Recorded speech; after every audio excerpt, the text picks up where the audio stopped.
Can you hear me now? Can you hear me now? Can you hear me now? Can you hear me now? Can you hear me now? All right. All right. Can you hear me now?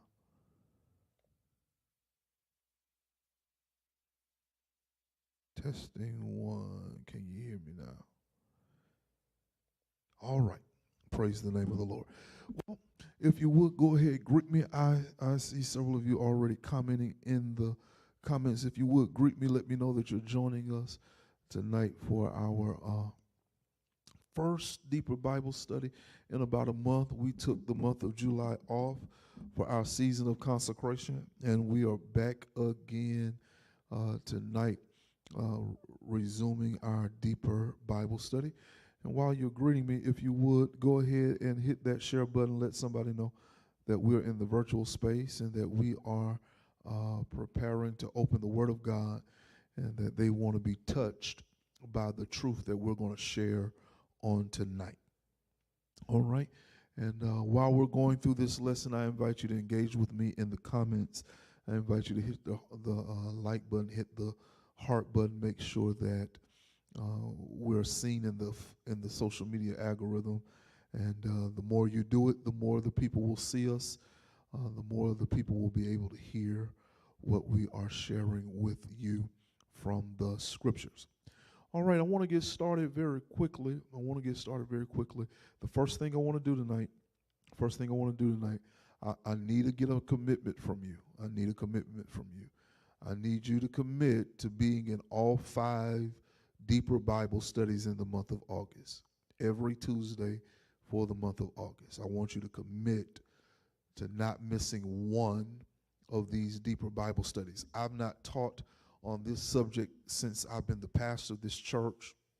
This will be my first time truly teaching in this way, and I want you to get all that the Lord has put on my heart to share with you in regard to this subject. So if you would, if you're going to make that commitment, that pledge to be in deeper Bible study with me every Tuesday in the month of August, if you would, go ahead, put some ones in the comments. Let me know that you're with me. Right. If you're going to be here on Tuesdays with me, put some ones in the comments. Let me know that you're going to be with me. I see you. We'll have 3 weeks virtual and 2 weeks hybrid where we'll be in person and virtual, but I don't want you to miss any of this. All right? We're going to go to 1 Corinthians chapter number 16 tonight. 1 Corinthians chapter 16. We're going to do verses 1 through 4. I'm going to try my best to get as much of this in as I can. If I can't get as much as I want to, I especially have to deal with verse 2. All right, so our goal is to get as much of it as we can. If we can't get all of it, we especially want to get all the way through verse 2. 1 Corinthians chapter 16, verses 1 through 4. I'm reading from the New American Standard Version of the text. Now concerning the collection for the saints, as I directed the churches of Galatia, so do you also. On the first day of every week, each one of you is to put aside and save, as he may prosper, so that no collections be made when I come. When I arrive, whomever you approve, I will send them with letters to carry your gift to Jerusalem. And if it is fitting for me to go also, they will go with me. I want to label our study, it's going to be our label for the month, our label for the night, Paul's philosophy of financial stewardship. Paul's philosophy of financial stewardship. Now, the text that we've read together tonight, if we take a very narrow look at the text, it deals with the collection for the poor saints at Jerusalem. This is the subject of verses 1 through 4. Paul is talking about a benevolence offering that he is raising throughout all of the Gentile congregations to support the poor saints at Jerusalem. That's the narrow look. The broad look is that Paul is giving us his philosophy of financial stewardship. This is his philosophy of financial stewardship, and that is why we're labeling this Paul's philosophy of financial stewardship. Now, there are two key words that we need to pull from this title. The first word I want you to put in the comments is this word philosophy. Come on, put that word philosophy in the comments. Philosophy.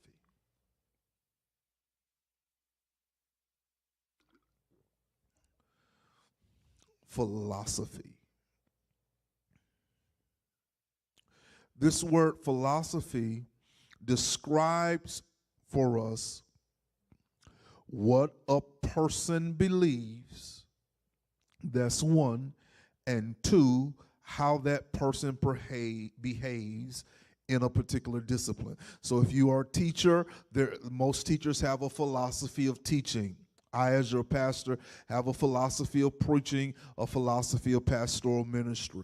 Most doctors have a philosophy of practicing medicine, and so forth and so on. Depending upon the discipline, they have developed a philosophy based on what they believe that particular discipline should be.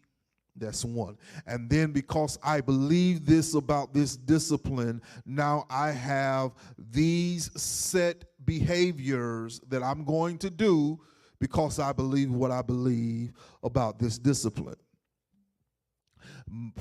Prime example for me, my discipline is in preaching. And so one of the things that I believe about preaching is that the preacher must always be prepared. That there should never be a time that I stand before you to proclaim the word of God and not be prepared. And because I believe that, my behavior says that I have to spend time in the study of the word. I have to spend time reading and meditating and musing over the word, that I'm not just keeping it in my head, I'm putting it down on paper. I am prepared. Why? Because the preacher of the gospel should never stand unprepared. That's a part of my philosophy. And so what we have here is Paul presenting his philosophy. This is what he believes. This is how he believes we should behave. Now, there's a second word here that we need to pull out of this title, and that word is stewardship. Come on, put that word stewardship in the comments. The word is stewardship.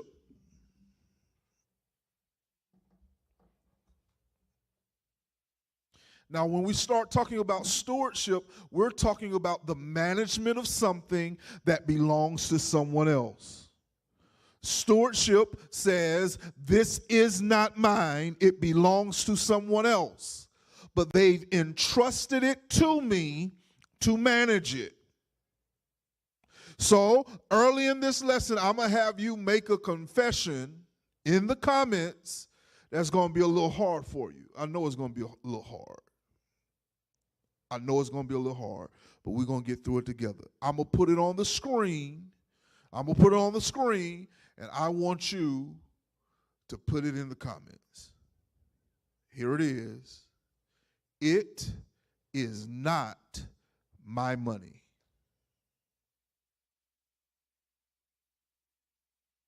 Come on, put it in the comments for me. It is not my money. But Pastor, I worked 8 hours a day, 40 hours a week, 80 hours a pay period, 160 hours a month. I earned that money. Well, where did your job get it from? Your job got it from somewhere in order to give it to you. Where did they get it from? Oh, they got it from the patrons of the business. Okay, great. Where did they get it from? What I'm driving here is the law of rightful ownership, which says everything belongs to God. Everything belongs to God. everything. You belong to him. Your house belongs to him. Your car belongs to him. That money in your pocket belongs to him. Your children, your friends, your job, your church, everything belongs to God. And what has God done? God has entrusted his things to you and said, I want you to manage what belongs to me. It's not yours. I'm giving it to you as a stewardship. I want you to manage this. I'm trusting you to manage this, which seems to suggest to us that if you're stuck on little, it's because God can't trust you with more. If you be faithful over a little, I'll give you much, but I can't give you much until I can trust you with the little you have. If I can't give you a $5 bill and trust you to handle that $5 properly, why would I give you 50 or 500 or 5,000 or 50,000 or 500,000 or 5 million? Why would I give you more if you can't handle what you have? It's not mine, it's his. And because it is his, he has entrusted me with what is his. And he says, if you can do good with this, if I can trust you to handle this, if I can trust you with 100 air, I'll trust you with 1,000 air. And maybe we might get to a millionaire, but I'm not going to take you to a millionaire until you do good on 1,000 air. And if you don't make it 1,000 air, it's probably because you didn't do good with 100 air.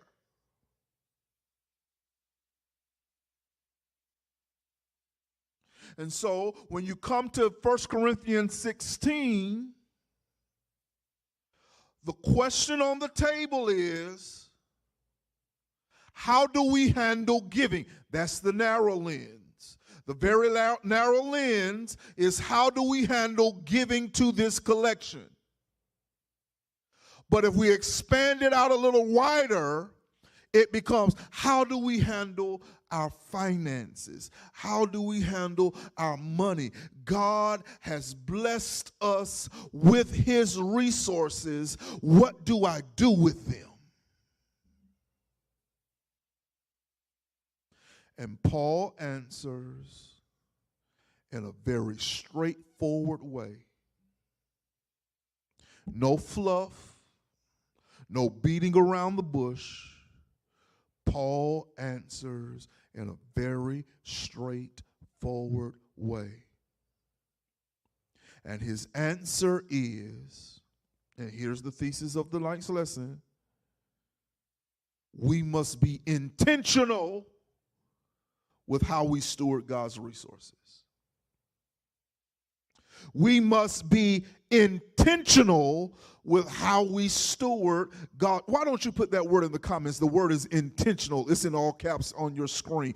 The word is intentional. We must be intentional with how we handle God's resources. The word is intentional.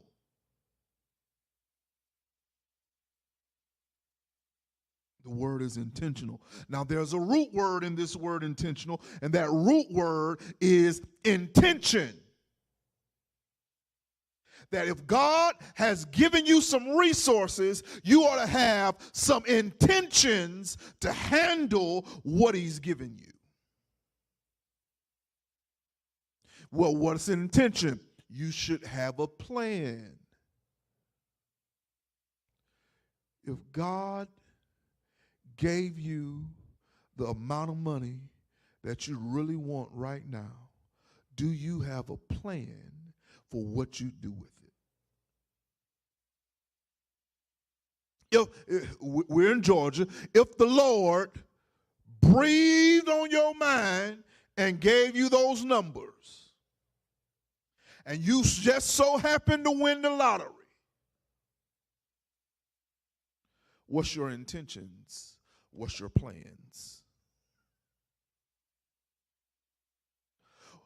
Ride down to the casino, and by chance you hit big. Do you have an intention? You get a bonus on your job. What's the plan? What's the plan based on? The plan should be based on your philosophy, what you believe about money, how you behave with money. Paul's answer to the Corinthian church is that if God can get it to you, you need to have a plan on what you're going to do with it. All right?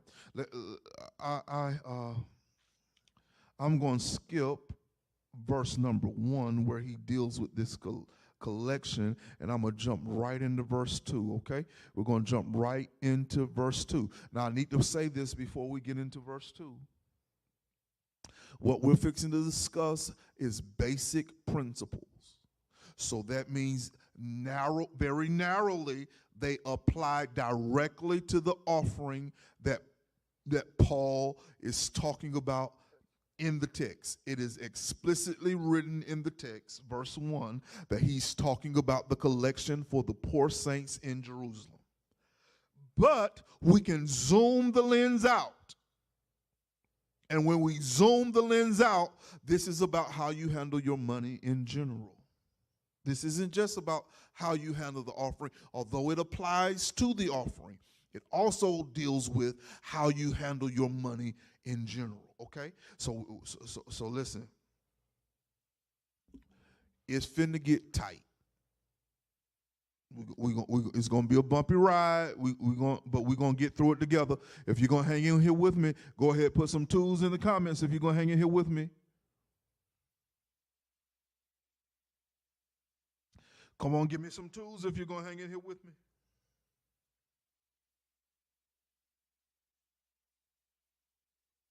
All right, I see. Verse 2 says that Paul has a standard way of handling finances. Paul has a standard for handling money. Now, there are three different ways, three different kinds of financial stewardship, or another way to say that, three different ways you can handle your money. I love you in advance. Most of us are sporadic, which means I have it in my pocket, I go in the store, I randomly see something that I want with no consideration of my bills or my mortgage or my car note or any of the other responsibilities that I have. I see it, I want it, I buy it. Sporadic. Anybody other than the pastor been guilty of being a sporadic manager of money? Just sporadic. No rhyme, no reason, no plan. I got some money in my pocket, and whatever I spend it on, and when it's gone, it's gone.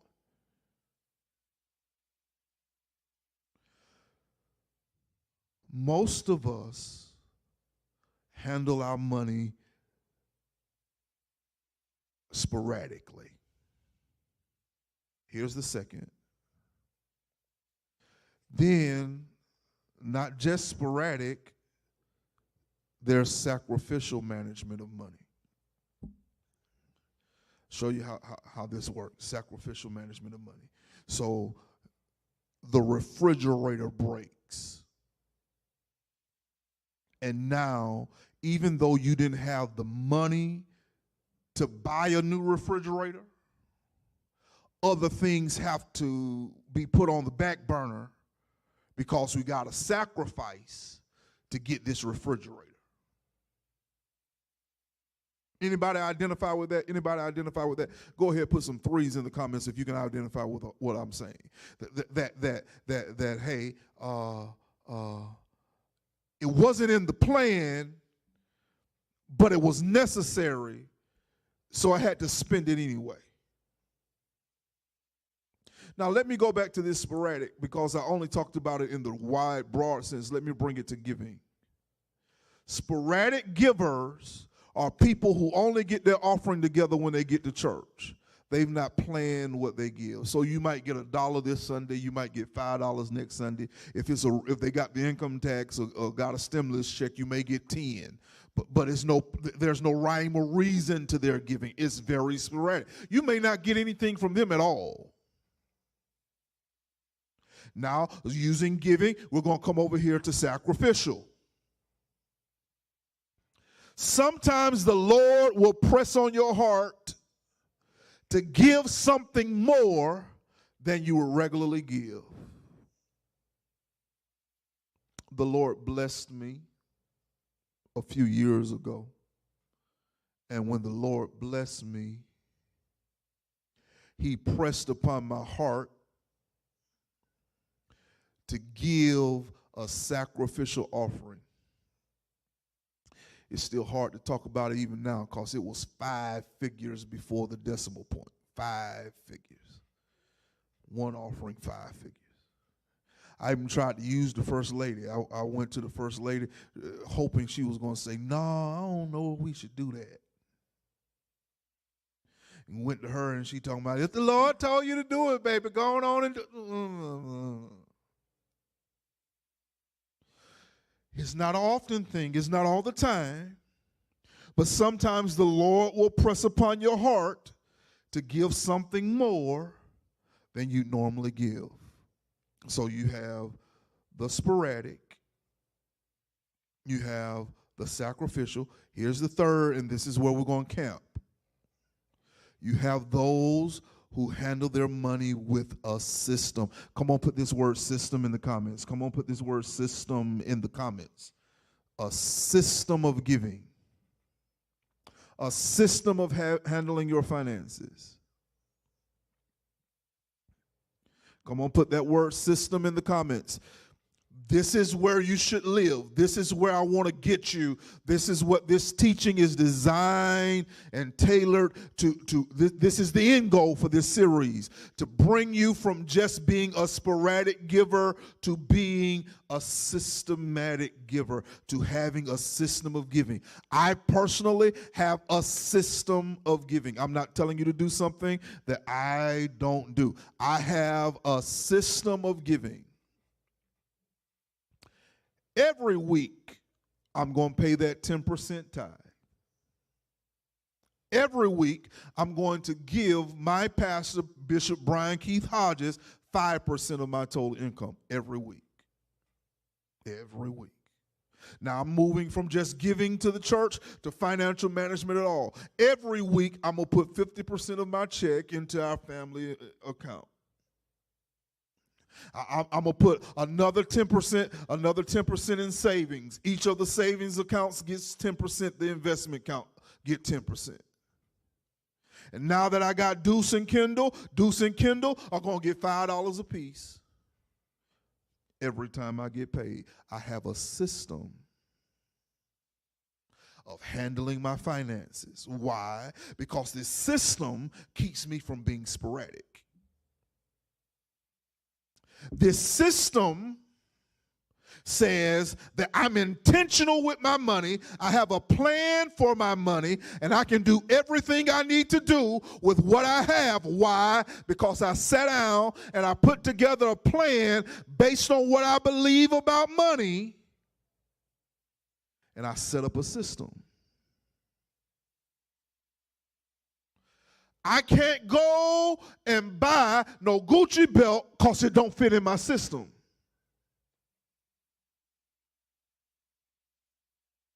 No Prada bags, no Louis pumps. Okay, that's for the women. I can't go and buy no $1,500 piece of equipment to put in this car that I've been working on for the past 2 years in the garage because it doesn't fit into the system. If it doesn't fit into the system, oh, I know it's tight, but it's the truth. And part of the reason why I'm teaching this is because so many of us are over here in sporadic when we really need to be in the system. You need to have a standard on how you handle your money.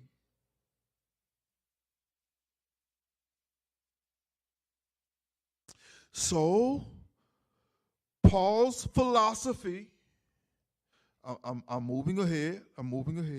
Paul's philosophy on financial stewardship answers the 6 research questions. 6 research questions. Who, what, when, where, why, how. If you read 1 Corinthians 16, verse number 2, you're going to see that Paul answers every one of these questions. He answers the who question, he answers the what question, he answers the when question, he answers the where question, he answers the why question, he answers the how question. He answers each and every one of these questions. I want to share these answers with you. Let's look at the verse.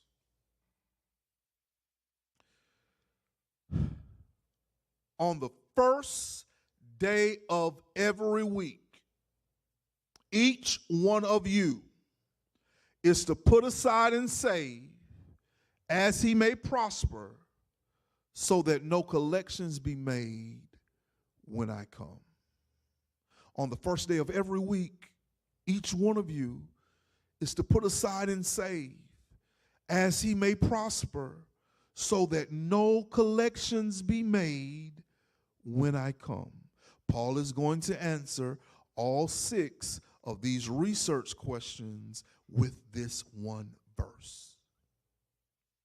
Come on, put the word who in the comments. This is the first question. Put this word who in the comments. Who needs to give? Who needs a system of giving? Who needs a system of managing their finances? Who? That's the first question. Let's read the text. On the first day of every week, who? Each one of you. Who needs to have a system of giving? Each one of you. Who needs to have a system of managing their finances? Each one of you. Paul is not leaving anybody out. Whether you have a whole lot or you have a little bit, you need a system of giving. You need a system of managing your money. If it's a whole lot, you need a system. It's a little bit, you need a system. Every one of you, each one of you needs a system. The first question is, who needs to manage their finances well? And the answer is you. Why are you teaching this, Pastor? I'm teaching this while I'm talking about the who. I'm teaching this because Greater Beulah, since 2020, has paid off $250,000 worth of debt because of the giving of the members of this church, while at the same time having to write benevolence checks to get people's lights turned back on. Who needs to manage their money?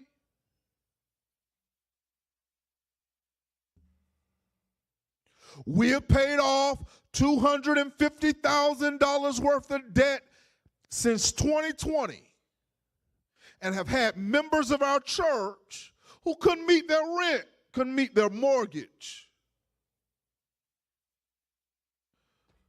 Who needs a system of financial accountability, financial steward?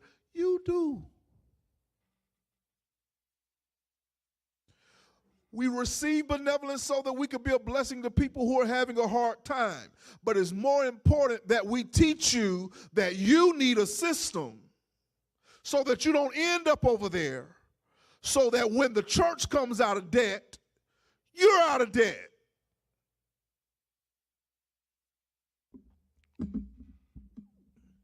So that when the church bills get paid from your offering, I wish I had somebody to help me tonight.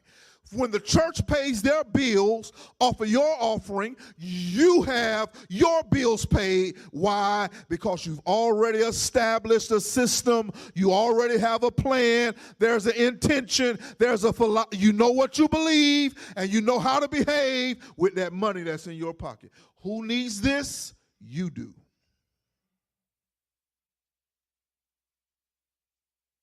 You do.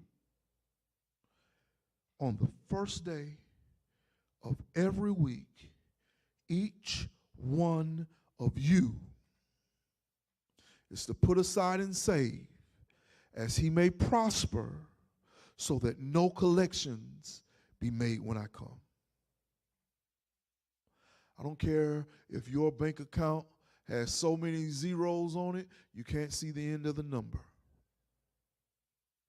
You need a system. I don't care if you got dust in your bank account. There's a minus sign in front of the number on you. I don't care if that's your situation. I'm not shaming you or downing you or talking about it. No. That's not what this is. What this is saying that the way you get that minus sign from in front of that number on your bank account is you put a system in place. A plan, set some intentionality so that you can manage your money well. So the first question is who? Here's the second question. Come on, put this in the comments. The question is what?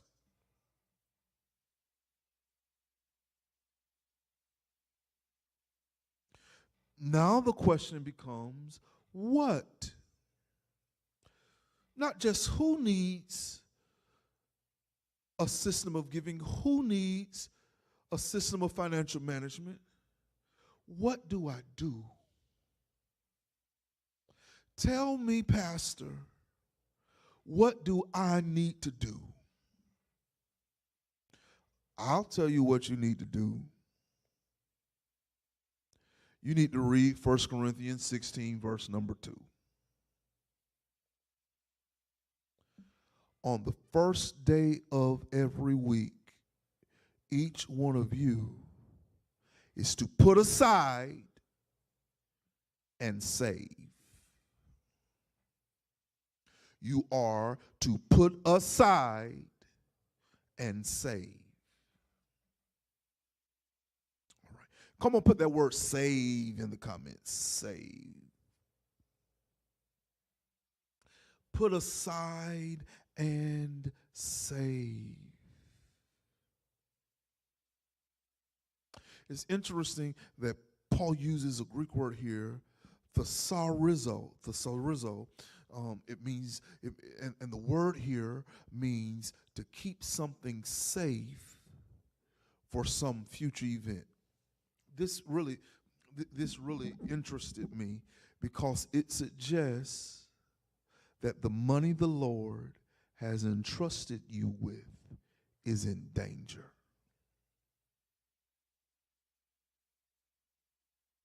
it suggests that the resources that God has entrusted you with is in danger.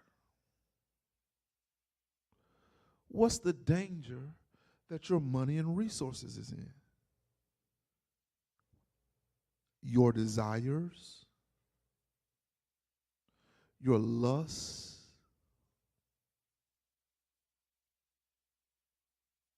your cravings. I'm finna put something out there. If you can identify with this, I want you to put a 4 in the comments if you can identify. Don't put it in there until I tell you. Anybody ever set some money to the side and then you wanted something and it started bothering you because you had the money to do it even though you set it to the side? It was like, if I just get that over there, I can do this. If I just pick this up, I can get this. Oh, and here's the phrase that my dad would say. My dad would say, and that money started burning a hole in your pocket. If you can identify with that, go and put a 4 in the comments. Put a 4 in the comments. If you can identify with it, that money started burning a hole in your pocket, and even though you had set it aside for some future event, it was in danger. Why? Because you wanted something. You wanted it, and you wanted it bad. We're here talking. Listen, I done got hungry and had some money set aside that I said I wasn't going to touch. And my stomach started having a conversation with my wallet. Y'all ain't got to be honest with the preacher, but I know I'm telling the truth. My stomach started having a conversation. You know you got it over there. You ain't going to use all of it. I'm talking good in this room. You ain't going to use all of it. You're just going to use a piece of it. And so the reason why you set it aside, you put it out of view, is to protect the money from your cravings and your desires. Now let's raise this up another level. Let's bring this into giving. This says that you should not decide what you're going to give while you're in church.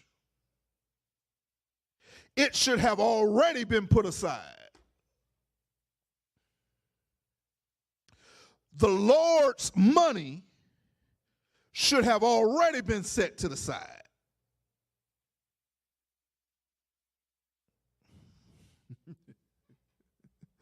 Unless the Lord has put a sacrificial gift on your heart and he presses it upon you while you're in the service and you're adjusting what you've already planned to give, your giving should be planned before you get here.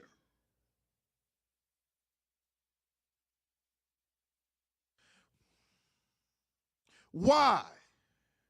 Because the idea is, as you keep setting it to the side and saving it on the side, it's going to grow. Over time, you setting it to the side is going to grow. And so Paul is saying, I'm coming in a few months, I'm coming in a little while, and I'm going to receive the offering. So while I'm in transit before I get there, so you'll have a substantial offering. Set you a piece aside to the offering this weekend. Next week, set you a piece aside, and next week, set you a piece aside. You got 4 weeks in a month. Every week, set you a piece aside so that when I get there, you've already prepared your offering. I'm ahead of myself in this.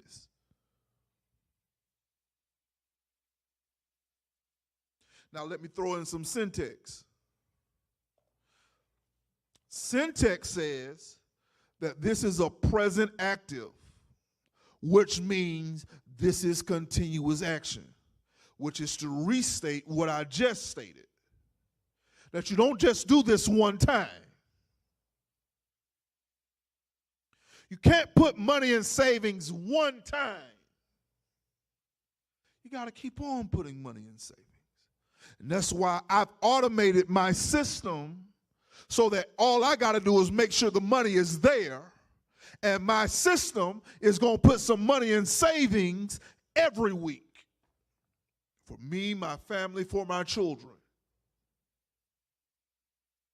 Why? Because this is continuous action. In fact, the suggestion is that this is an action that started in the past, that's continuing in the present, and has no contemplation of completion in the future. Run it back. It began in the past, is continuing in the present, and it has no contemplation of when it's going to end in the future. So it is just something that I do. It is a part of who I am to set 10% in every one of my savings accounts every time I get paid. It's just a part of my philosophy about money.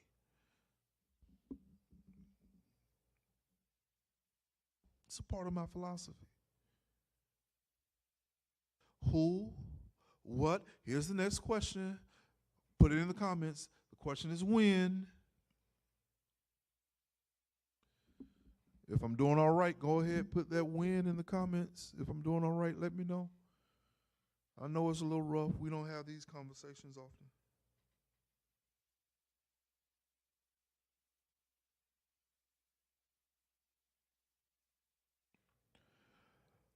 When, let's read the text again.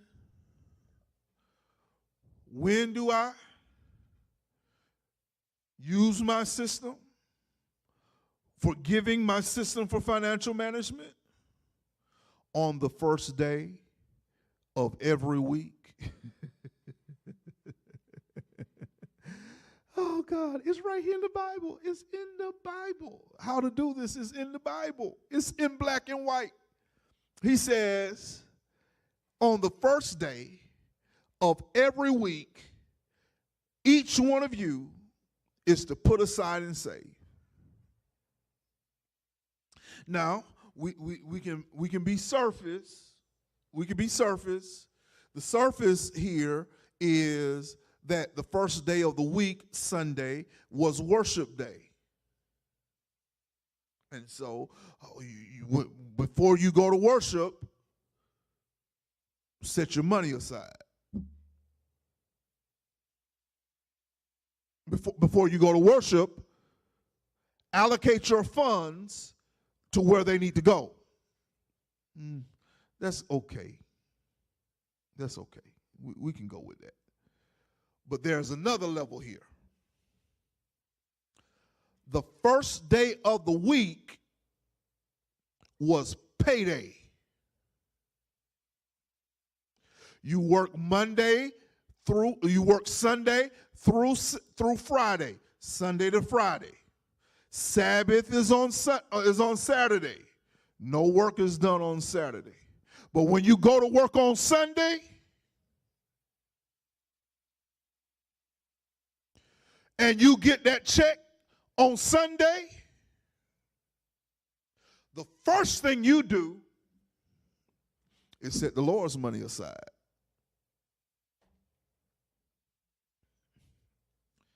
That's narrow, that's the text. Set your offering aside the day you get paid.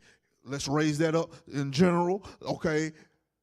Do your budget, allocate your money on the day you get paid. I get paid on Sundays. Deacon Bell, Brother Johnson, Deacon Hornsby, they're going to come into all three of them are going to come into the office. They're going to bring me the financial report for the day, and they're going to have it folded in half. They're going to have that financial report folded like so. And when I open that financial report, in there is going to be my check. And when I leave the church, I'm headed to the bank, because my only job in my financial system, my only job is to put the money in the bank. And once I put the money in the bank, I've set all of our bills to automatic withdrawal. Why did you set it to automatic withdrawal? Because I'm not going to forget to pay my bills. Only thing I got to do is put the money in there, and it's set up. Wife and I, First Lady and I have spread our bills out over the month so that we can set those bills on automatic withdrawal, and when the time comes, that check, that amount of money is withdrawn from, all I got to do is put the money in the bank. Not only have I set my bills to automatically withdraw, I've set the transfers to our expense account, the transfers to our savings, to our investments, our transfer to our children. I've set them where on the appointed day, I don't have to touch nothing. Greater Beulah is going to get her money on the appointed day, and I ain't got to do a thing. Brian Keith Hodges is going to get his money, and I ain't got to do a thing. Our household expense account is going to get its money. Kendall and Deuce are going to get their money on the designated day. Why? Because I got a system. I planned it before I got the money. Lord, I wish y'all would listen to me. That means I need a budget. Am I doing all right tonight? I need a budget. I don't care if it's typed out on your computer in an Excel sheet. I don't care if you put it in your notes in the notes app on your phone. I personally have a form that I created and printed off that I write out by hand. I have my projected, what I plan to spend, and what I've actually spent, and I have it written down on paper. Why? Because I got a plan. I'm intentional. I got a system.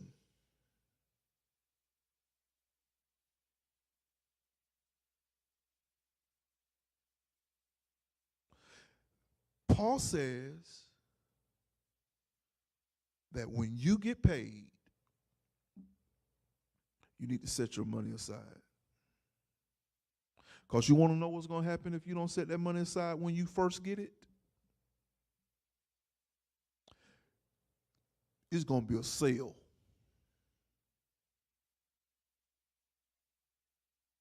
I'm going to tell you, hey, I'm very transparent with this. I'm letting you in my business a little bit just so you can kind of get a picture of this. I can't go on Amazon.com. I can't go there. I'm going to see a book.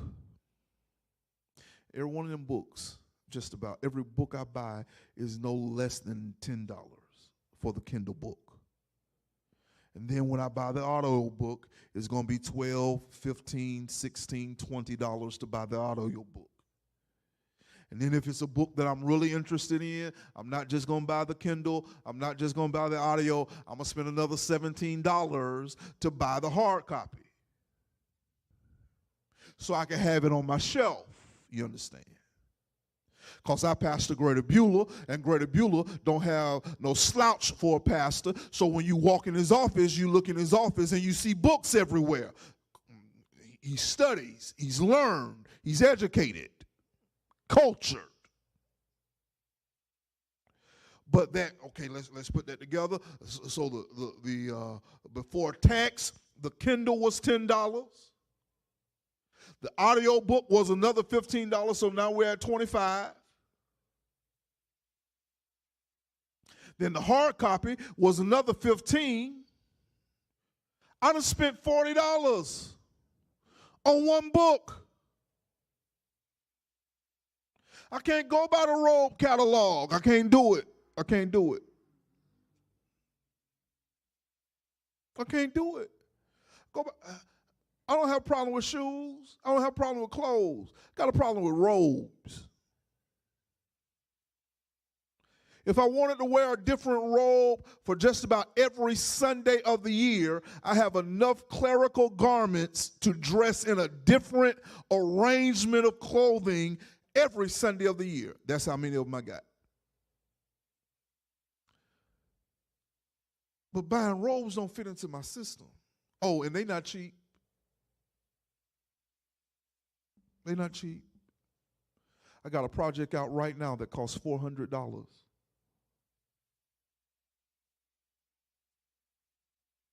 $400 to sweat up.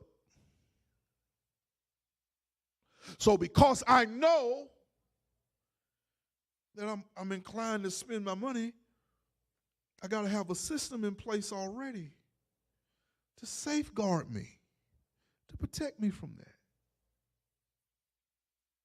Y'all know we like to eat. Come on, y'all help your pastor. Y'all help your pastor. Y'all done got quiet on me. Ain't nobody giving no hearts, no likes, no nothing. I'm out here on the deep end by myself.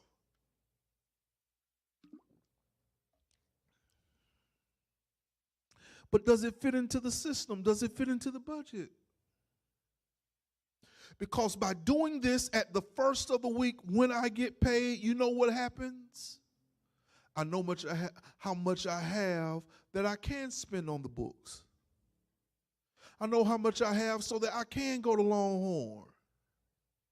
I know how much I have so that I can get a robe if I have that much. I wouldn't know that if I didn't do it first. On the first day of the week, I know, y'all tired of the pastor.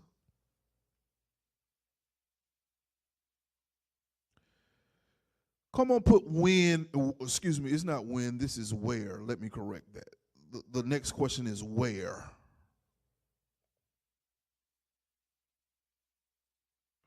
Come on, put where in the comments.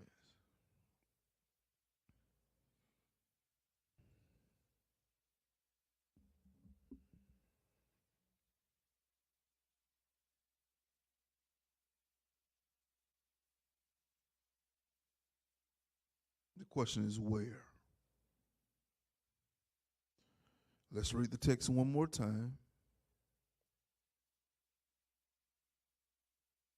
On the first day of every week, each one of you is to put aside and save as he may prosper. Let's read it in King James. Upon the first day of the week, let every one of you lay by him in store as God has prospered him. Now, you can't really see the where on the surface. You got to dig into this word. This word aside, lay by him, is this Greek word, hoiotoi, H-E-A-U-T-O. And here's what it means. It means to be at home. It means to do it in private. Now y'all let me talk to you right here. It ain't nobody's business how much money you make. It's nobody's business how much money you give. And so the way Paul protects your privacy is by telling you to do it in the privacy of your home. Get your gift together at home. Do it in private. It's nobody's business. It's nobody's business how much I give. That's why I haven't given you no number. I gave you percents. It's not my business what you give. So what do? We prepare our offering at home. We take care of our business at home. Now let me add another caveat here. Now some of you, like your pastor, may need to invite a coach or a mentor into this private area, this private space, to coach you, to teach you what to do, so that you can do what you need to do. Let me say this to you.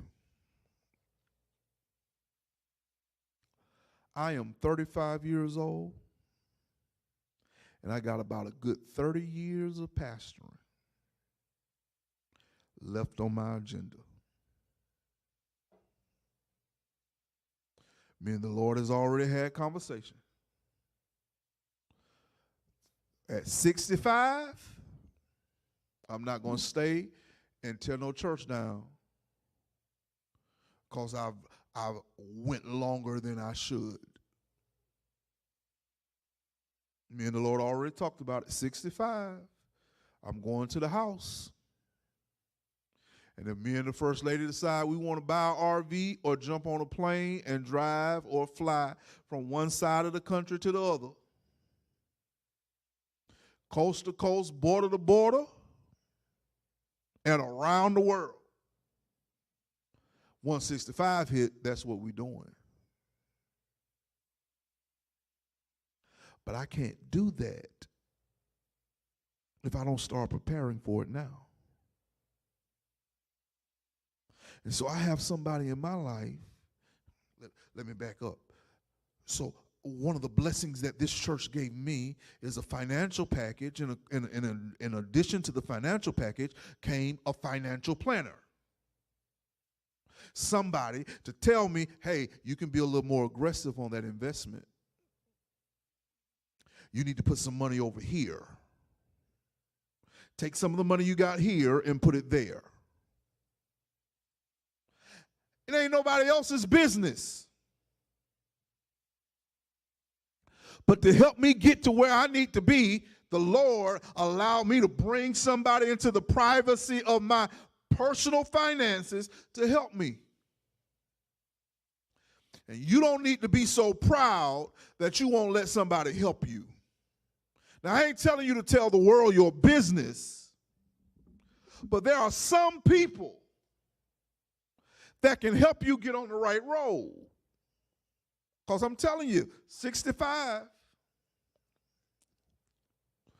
bake me a cake, sing me a song, give me a hat, let me go home. Because my heart grieves because I'm watching certain pastors stay past their time, longer than they should. Why? Because they never prepared to go home. I've watched people who are working while they should be at home retired. Why? Because they didn't make no preparations. Do it now. Do it now. Where do you do? At home. In private. Yes, invite somebody in to help you, but it ain't nobody else's business. It's nobody's business. I got 2 more questions and I'm going to stop. Come on, put the question why in the comments. The question is why. I've worn y'all tired. Y'all done stop talking to me. The question is why.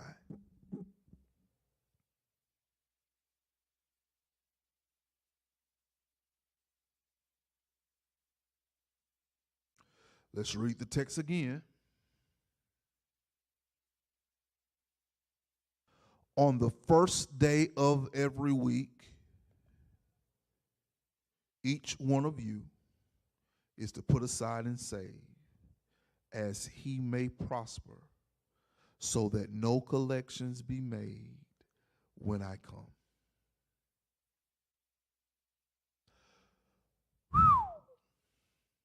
This one's going to be a little tight.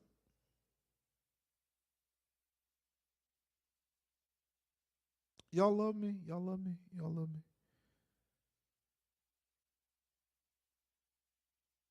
Gotta make sure y'all love me before I say this. This is going to hit a little hard.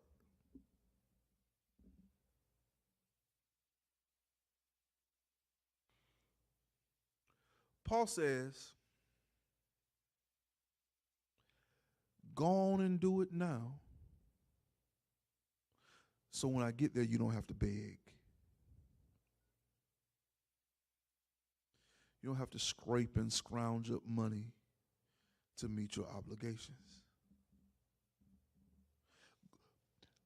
Go ahead, handle your business now, so you don't have to beg when it's time to receive the offering. See, Paul is up in Macedonia. And Paul is writing from Macedonia to Corinth saying, hey, I'm coming to Corinth, and I'm going to stop in Corinth. I'm going to pick up your offering, and I'm going to go on to Jerusalem. And when I get to Jerusalem, I'll deliver the offering to Jerusalem. Now, when I get there, already have your offering together so that you're not trying to scrape up an offering once I get there. You're not trying to scrounge some up. You're not trying to beg. Hold on. I don't have to beg you to do what you could have already done.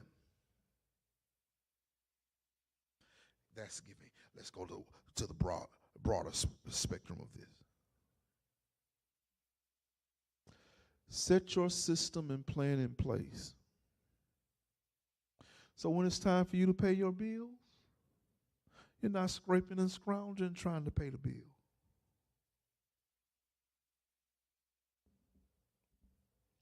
You don't have to beg nobody to let you hold something to the first of the month because you've already handled your business. Why do I need to do this? I need you to do this so that there won't be any collection, so that we don't have to scrape and scrounge and beg and plead. And I'll say this, and I'm going to wrap up. I'm over time. And I feel y'all closing up on me. Y'all tired of me. One of the things I thank God about pastoring this church, I've never had to beg you to give. Now, I may have pressed upon you a little bit, but I've not had to beg you to give. I haven't had to be no auctioneer trying to get an offering.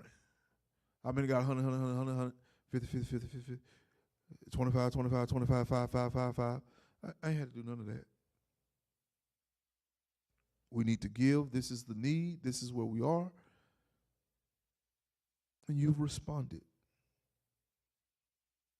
Now, do the same thing at home. You set that money aside. Allocate the money to where it needs to go. When you get paid, in the privacy of your own home, possibly with a mentor or coach, so that when the time comes, you're not scraping and scrounging. You're not begging and pleading. You're already ready.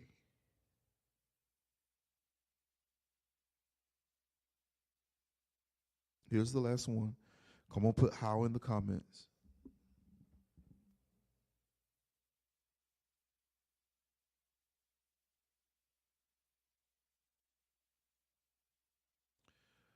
Come on, put how in the comments.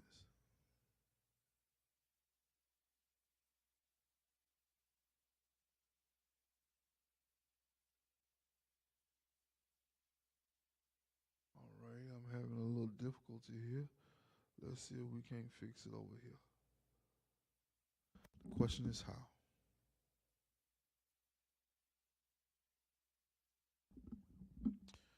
How?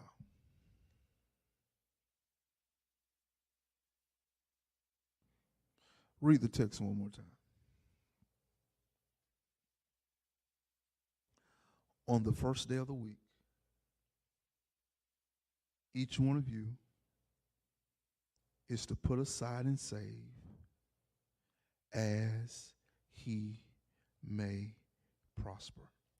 Now, this word prosper talks about a prosperous journey for things to turn out well for you. Okay, great. Now, let's look at some other translations. Let's compare the translations. The Amplified Bible. He says that is in proportion to your prosperity. All right? Good News Translation says it's in proportion to what you've earned. The NIV says that it's in keeping with your income. Paul says, I'm not asking you to give what you don't have. I'm asking you to base what you're going to give on your income. Don't try to keep up with the Joneses. Don't try to impress anybody. Do what you can with what you have. I read this as I was preparing this lesson.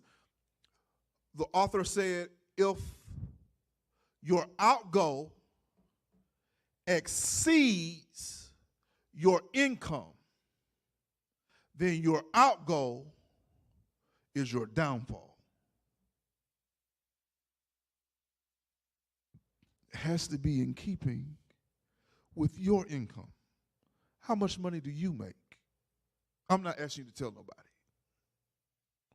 I'm asking you to establish how much money is coming into that house so you can know what you can work with.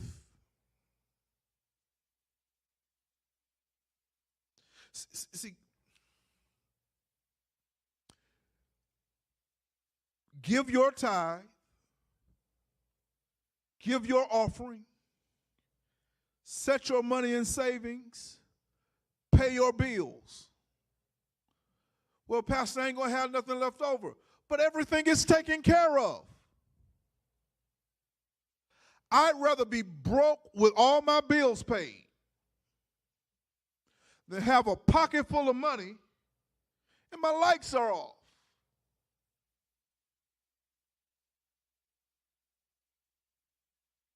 He says that we do this in keeping with our income. And so, yes, my tithe is 10% of my income. Well, Pastor, do I tithe off of the net or the gross? Here's your answer. Is the net what you really made? Was that really how much you prospered? Or is the net what you made minus the taxes that were taken out and the insurances that were taken out and whatever other deductions that were taken out? For some, it would be child support or spousal support or whatever. Is that what you really made?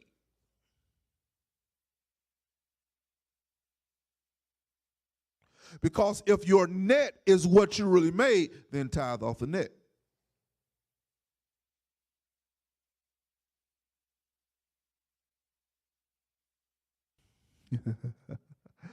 Oh, Lord, I got to stop. I got to stop because y'all, yeah, I feel it now. Pastor, you meddling. Let me show you one more scripture, one more translation. I want to show you the New Revised Standard Version. This is a pro tip. On the first day of every week, each of you is to put aside and save whatever extra you earn. So you went to work this week and you worked some overtime. Don't budget the overtime. Don't budget the bonus. Put it in savings. Use it to give. That's literally what this says. Save whatever extra you earn.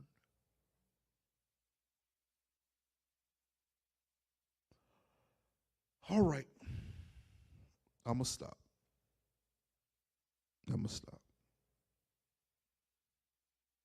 Were you blessed tonight? I got so much more to tell you. I'm just stopping. I'm not done. I'm just stopping.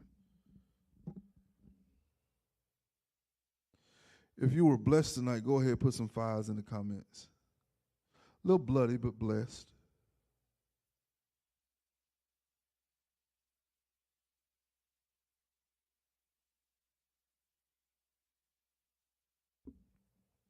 If you were blessed by this, go ahead and put some fives in the comments for me.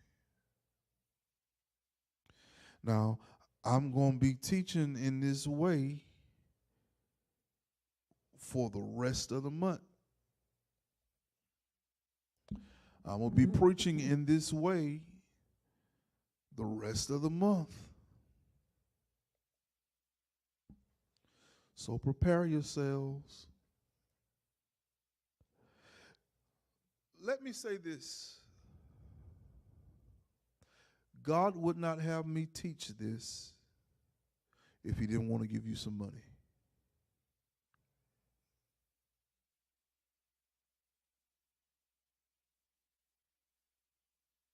If you're hearing me teach this, it's because the Lord wants to change your financial situation.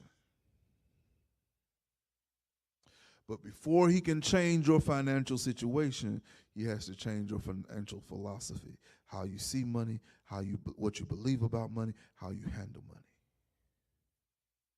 And you can't just base it off of what other people say, what you pick up here, what you pick up there. You got to base it off of the Word of God. So he wouldn't have me teaching this, talking to you in this way, if he didn't want to bless you financially. So prepare yourselves. Stretch your capacity. How do I stretch my capacity with money, Pastor? Go to work on how you handle what you have.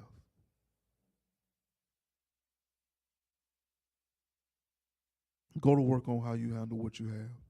And see if when you start managing what you have better, if you don't start noticing the needle move a little more.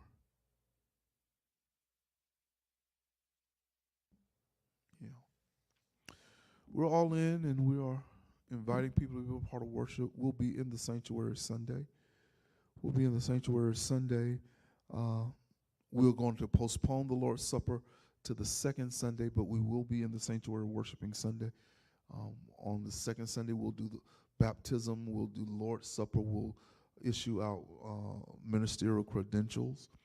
We'll do that on the second Sunday. I'm asking us to pray for your pastor this week. This weekend over into next week, I'll be traveling and preaching. I'll be doing a pastor's installation Sunday. And so I'll be away. I want you to still come to church. Still come to church. Be here even though I am not. I'm doing what's required of me, preaching in pastor's installation, imposition of the laying on of hands to install a new pastor into a new church. And he's entrusted me with his installation. So I'll be away doing that. I'll be away preaching revival next week. We're still going to have Bible study. I'm still going to go live. I'm still going to teach. I'll just leave teaching and heading to preach. Amen. So y'all be prepared for next week, okay? I'm asking you to continue in prayer in the appointed hours of prayer. I'm asking you to be in Golden Ages Bible study tomorrow morning. Brother Reggie will be teaching our Golden Ages Bible study. We're so happy to restore him we're so happy to restore him to his teaching role in our church. Yeah, we're so happy to restore him to his teaching role in our church. And we look forward to all of the ministry meetings going on this week. We know deacons are meeting this weekend. Music ministry is meeting at the appointed times with Minister Marlon. And we look forward to all of that. Now, I want you to be a blessing. If you desire to give to the kingdom of God, you can do so. GreaterBeulah.church/giving, $, Greater Givelify, Greater Beulah Baptist Church, the mail slot, 613 6th Avenue, Columbus, Georgia, 31901. If you're a member of our church and want to contact the deacon, you can do that. Or if you want to bring your gift with you to worship, you can do that as well. Now, if I've been a blessing to you and you want to be a blessing to me, we are a Galatians 6:6 church. Let the one who is taught the word communicate with him that teaches in all good things. You can do it in this way, $PMKM on the Cash App. You can put pastor or pastoral gift or something to that effect in your memo via Givelify, If you're going to be in the sanctuary, our offering envelopes has a space designated for pastoral gift. And if you're going to be here when I'm here, you can always shake my hand. I want to speak a word of blessing over you and your gift and your loved ones and show you my great appreciation for your generosity. Thank you so much for spending this time with me. We've gone a little over tonight. We've gone a little over tonight. We look forward to next week and going a little deeper. We look forward to teaching you from 2 Corinthians chapter 8 next week, okay? I love you so much. I'm always praying for you. I want the Lord to bless you in a major way. Look this way. Let me bless you, and we'll consider ourselves dismissed for the night. The Lord bless you, and the Lord keep you. The Lord make his face shine upon you, and the Lord give you his grace. The Lord turn his face towards you, and the Lord give you his peace. In the name of the risen Savior, we do pray and ask it all. Follow peace and pursue love. Go in peace and serve the Lord. I love you so much. Until the next time.